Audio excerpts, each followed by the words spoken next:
Hey, welcome to Tricksaw. Today we'll be discussing continuity. So what does it mean for a function to be continuous at any given point? Well, it means the function must be fluid. But fluid is a subjective word, so what actually needs to happen for a function to be continuous at any given point? Well, at the given point, there are three criteria. Number one, the limit of the function must exist at the point. The limit of the function must exist. And so what could cause the limit of a function not to exist? Well, one example could be if there's an asymptote. Another example would be if the left and right limit of a function are not equal to each other. So what's our second thing that needs to happen? Well, the function must be defined.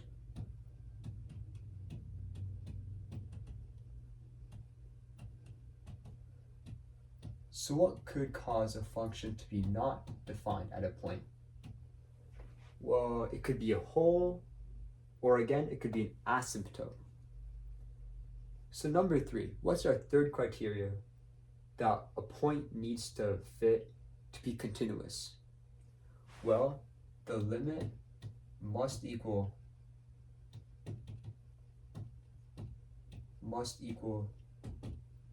the value at the point.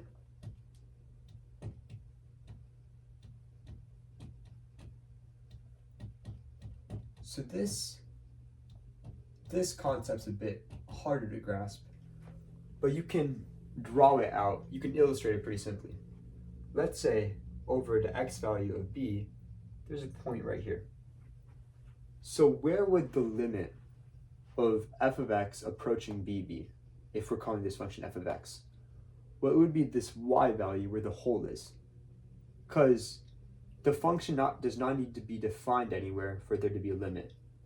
So the limit of f of x approaching the x value of b would be the y value of this hole. But assuming we have this point here, the actual value of f of x at x equals b would be this dot. So in this case, the limit is down here, but the actual value is up here. So it would not meet the third criteria, and this point is not continuous. So now we know what criteria a point needs to be continuous. So what kinds of discontinuities are there? Well, in calculus, there are three main types of discontinuities we study. The first one is a removable discontinuity.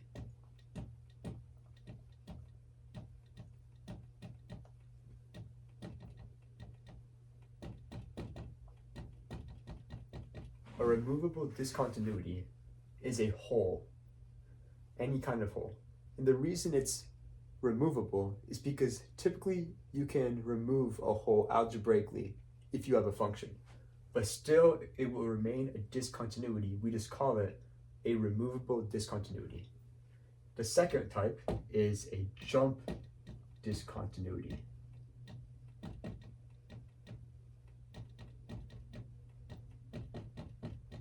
So a jump discontinuity is exactly what it sounds like.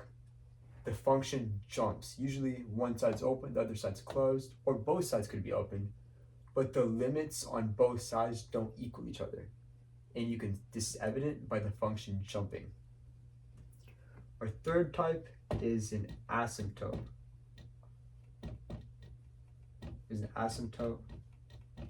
Discontinuity.